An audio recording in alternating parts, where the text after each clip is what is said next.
오늘 본문의 말씀은 예수님을 창조주로 믿고 21세기를 살아가는 저에게는 매우 당혹스러운 말씀입니다.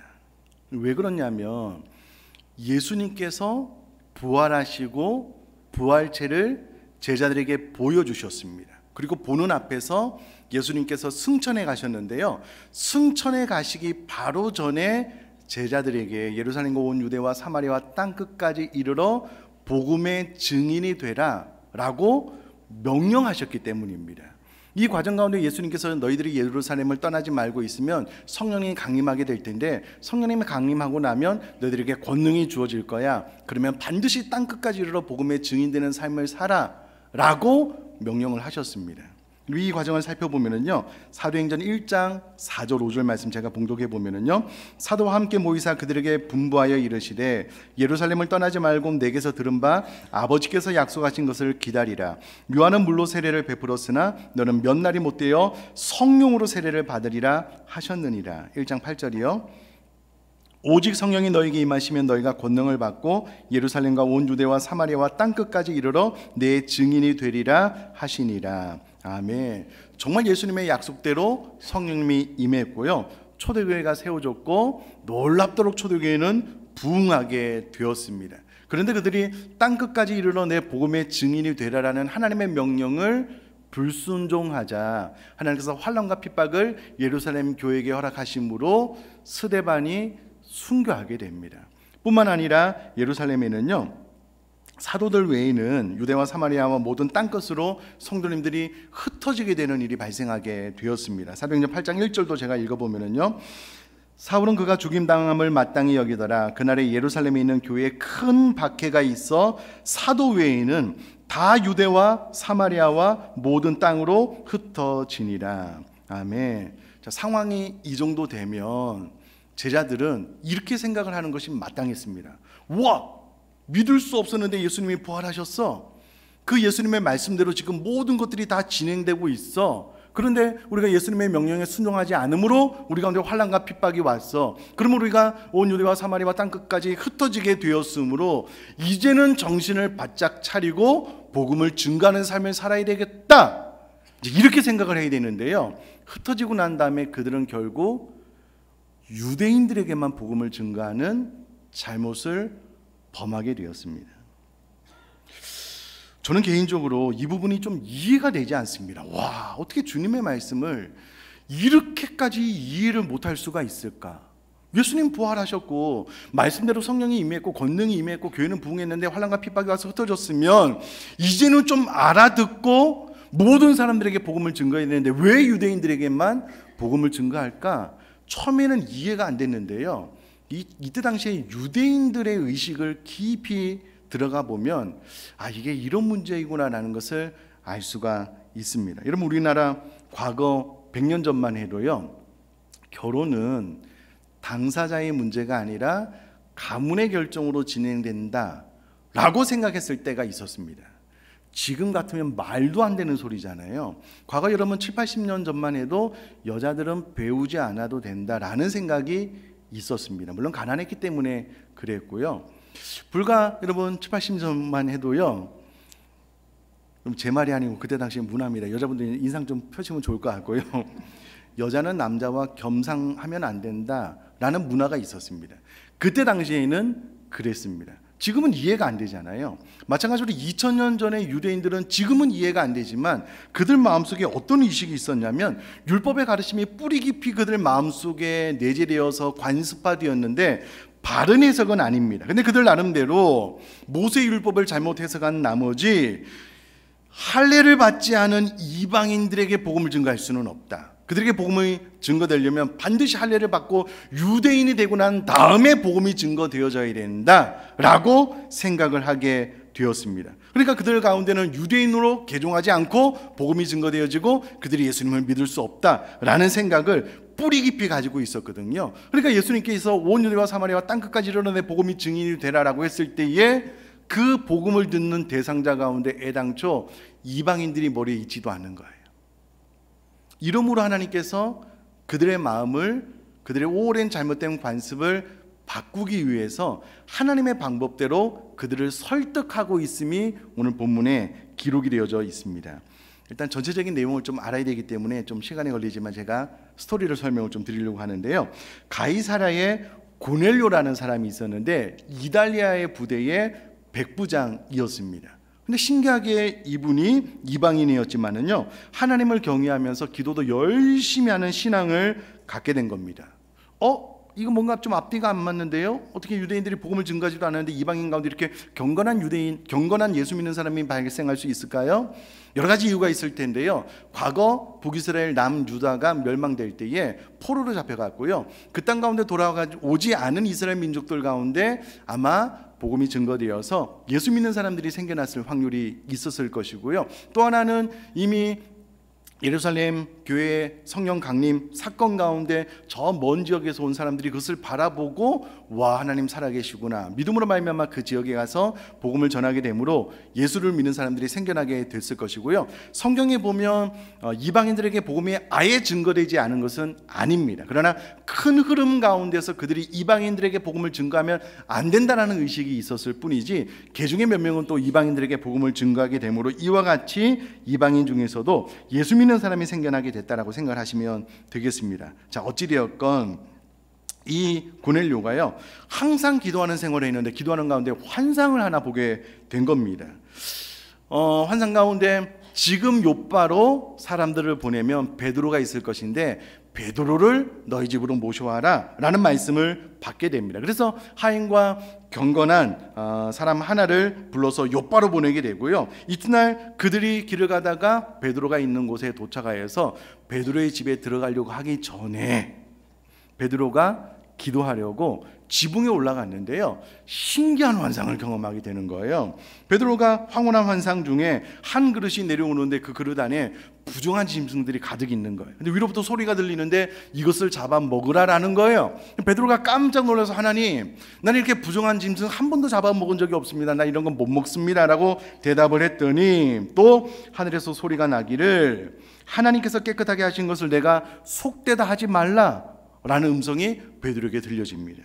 이와 같은 일이 3번 있은 이후에 하늘로 올라가게 되는데 그 이후로 베드로가 이게 신기한 거예요. 이 환상이 도대체 무슨 의미인가 라고 고민하면서 생각할 바로 그때에 고넬료가 보낸 사람들이 집 밖에서 베드로를 부르는 거예요. 타이밍이 절묘하잖아요.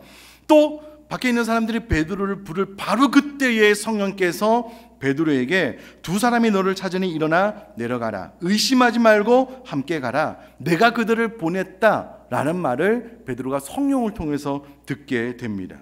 신기하잖아요. 그래서 그 사람들을 집에 하루 머물게 하고 난 이후에 이튿날 베드로가 따라서 백부장 고넬료의 집에 가게 됩니다. 딱 가봤더니요, 고넬료가 자신의 가까운 친구들 뿐만 아니라 친척까지 막 집에 가득 모아놓은 거예요. 베드로가 깜짝 놀랐습니다. 그리고 나서 베드로가 이렇게 이야기를 하는 거예요. 야, 참 베드로가 어떻게 이렇게까지 이야기를 할 수 있을까? 놀랍지만 하여튼 이렇게 이야기를 했습니다. 들어보셔요. 나의 배운 바 유대인의 전통에 따르면 유대인으로서 이방인과 교제하며 가까이 하는 것이 위법이다. 위법인 줄 너희도 알거니와 하나님께서 내게 지시하사 아무도 속되다 하거나 깨끗하지 않다 하지 말라 하시기로 부르심을 사양하지 아니하고 왔다. 도대체 왜 나를 불렀느냐라고 물어보니 고넬료가 나흘 전에 그가 본 환상에 대해서 쭉 이야기를 하는 거예요. 본인이 본 환상도 있거든요. 야, 이거 뭐지? 하면서 복음을 증거했는데요, 오순절 마가 다락방 가운데 임한 성령님이 베드로가 복음을 증거하는 가운데 그들 가운데 임하는 거예요. 그들도 방언으로 기도하기 시작하고요, 놀라운 일을 베드로와 또 베드로와 함께 온 할례 받은 신자들도 이방인 가운데 성령님이 임하는 것을 목도하게 된 거예요. 충격을 받았습니다. 그리고 나서 야, 그들도 방언을 말하며 하나님을 높이니 비로소 베드로의 생각이 열려서 이 사람들이 우리와 같이 성령을 받으니 감히 누가 능히 물로 세례 베품을 그 말이요 하면서 세례까지 베푸는 일이 발생하게 됩니다. 이 소식이 유대에 있는 사도들과 형제들까지 전달이 되고요, 마침 베드로가 예루살렘으로 올라가게 되는데 할례자들이 베드로를 비난하게 됩니다. 이것이 이제 오늘 우리가 읽은 본문인데요. 사랑하는 성도님들, 잘 생각해 보시면 베드로가 누구냐면 예수님의 수제자입니다. 그가 한 번 복음을 증거할 때 3,000명, 5,000명이 회개하고 돌아왔거든요. 그러니까 예수님의 수제자인 베드로의 권위, 특별히 초대교회 가운데 이 베드로의 위치를 생각을 하면 그 누구도 감히 베드로에게 이래라 저래라 말할 수 없는 상황이었거든요. 그런데 할례자들이 베드로를 대놓고 비난할 정도면 이것이 그들 가운데 얼마나 심각한 문제였다라는 것을 우리가 감으로 알 수 있습니다. 엄청난 문제였거든요. 그런데 베드로가 지금까지 있었던 이야기를 쭉 이야기를 해주는 거예요. 야, 내가 요바에서 기도하는 가운데 이런 환상을 봤다. 아니, 내가 그런 거 한 번도 먹은 적이 없다 그랬는데 위로부터 소리가 났는데, 야, 내가 깨끗하다는 것을 네가 부정하다 하면 안 된다. 마침 그때에 고넬료가 보낸 사람들이 왔는데 고넬료가 환상 가운데 사람들이 나를 보냈다. 그래서 내가 따라가서 내가 너희가 교제하는 거 불법이다 라고 이야기를 하고 복음을 증거했는데 성령님이 임하시더라. 이걸 내가 어떻게 막을 수 있느냐? 그래서 내가 그들에게 세례를 베풀었다. 하나님이 하시는 일을 사람인 내가 막을 수 없다. 이렇게 대답을 한 거예요. 그랬더니 이 이야기를 다 듣고 난 다음에 예루살렘 교회의 사도들과 성도들이 비로소, 와, 하나님께서도 이방인들 가운데도 성령을 주시고 이방인들 가운데 유대인으로 개종하지 않고도 복음을 받아들여 구원받게 되는구나 라는 것을 비로소 인정하고 시인하게 됩니다.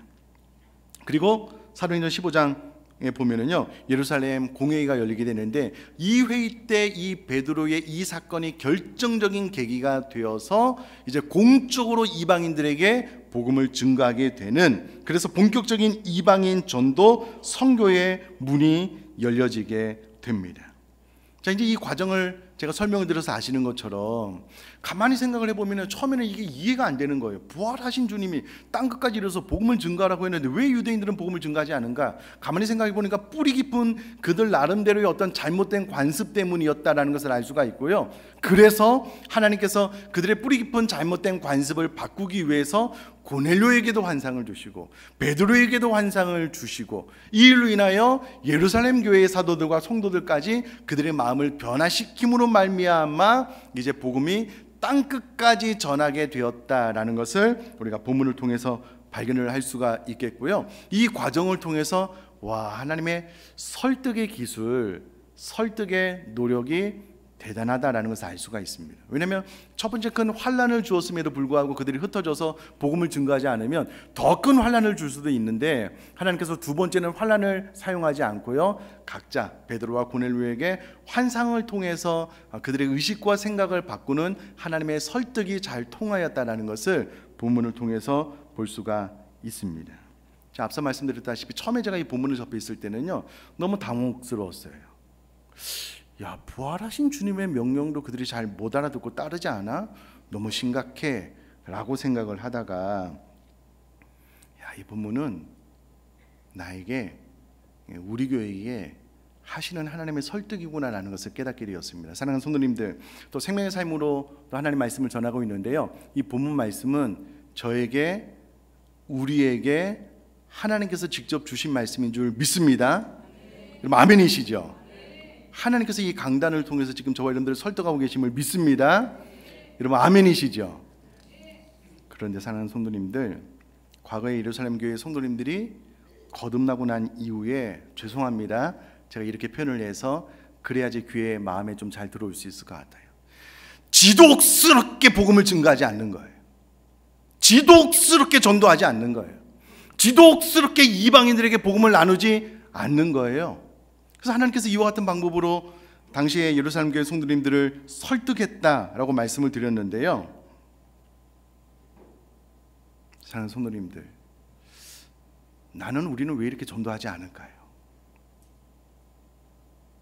왜 이렇게 죽어라고 전도하지 않을까요? 이 강단에서 얼마나 이 전도에 대해서 여러 번 설교를 했습니까?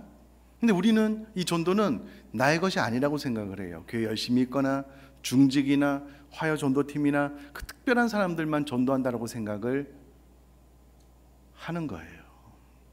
교회가 각 층마다 전도지, 물티슈, 비치해놓고 한 장만 그냥 가져가서 일주일에 2명도 하지 마세요. 1명 전달해 주세요. 그것도 힘들면 그냥 어디 놓고 오세요라고 부탁을 드려도요, 잘 안 돼요. 잘 안 돼요. 부활하신 주님 만나고 나서 땅끝까지 이르내 복음의 증인되라 라는 명령을 듣고도 순종하지 않았던 예루살렘 교회가 저는 처음에 너무 당혹스러웠거든요. 근데 그게 저희 모습이고 우리의 모습인 거예요. 그러면서 시간이 지나면서 자꾸 전도는 나의 것이 아니야. 나는 성격이 너무 소극적이야. 사람 만나는 거 힘들어해. 이렇게 생각을 하고 자기 합리화에 빠지는 거예요. 전도는 특별한 사람들에게 맡기고. 자, 그러나 이 본문의 말씀은 저에게, 우리 모두에게 하시는 하나님의 말씀인 줄 믿습니다. 아까보다 아멘이 작아지셔요. 믿습니다. 진짜 여러분 심각하게 들으셔야 돼요. 하나님께서 내 삶 가운데 이 전도에 대해서 포기하고 있는 나에게 또 이 본문의 말씀을 통해서 나를 다시금 설득해 가고 계시는구나 라고 생각을 하셔야만 됩니다. 생각을 해봐요. 예루살렘 교회가 환난과 핍박이 있어도 전도하지 않았잖아요, 이방인들에게. 그래서 이제 환상을 통해서 설득하셔서 전도가 시작이 되었잖아요. 그래서 우리에게까지 복음이 증거되었잖아요. 이 강단에서 이렇게까지 말씀을 하는데 또 전도에 동참하지 않으면 하나님이 어떤 방법을 사용하셔야 될까 고민이 돼요. 고민이 돼요. 그럼 제 가방과 지갑 안에는 부족하지만 늘 마술 도구랑 전도제가 들어가 있어요. 그래서 이제 제가 새가족신방 가면 어린 자녀들이 있으면 신방 끝나고 나서 일과 목사님 마술 보여줄게 하면서 막 마술 보여주거든요.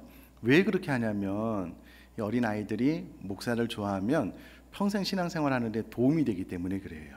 근데 그 어린 아이들에게 좀 호감을 사기 위해서 일부러 잘하지도 못하는 마술을 막 보여주거든요. 근데 제가 집에 가다가 어린 아이들이 있거나 혹은 지금은 더워서 이제 그렇게 하지 못하는데요, 저희 집 옆에 초등학교에 가보면 늘 축구하는 아이들이 있어요.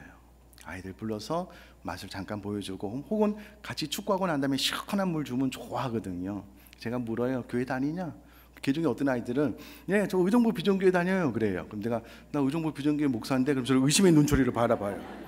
우리 목사님은 유초동부의 남목사님인데 내가 교회 담임 목사라고. 그게 뭐냐고. 그런 게 있다고. 그냥 전도해요. 그냥 전도지 하나 주고. 그럼 저희 교회 물티슈 너무 디자인이 이쁘거든요. 제가 한 달에 1번, 2번 정도 그냥 취미 삼아 낚시하러 가는데요, 낚시를 하고 나면 손에 이제 비린내가 나기 때문에 물티슈가 필요해요. 그럼 제가 하나 딱 뽑아 쓰고요, 거기 딱 놓고 와요.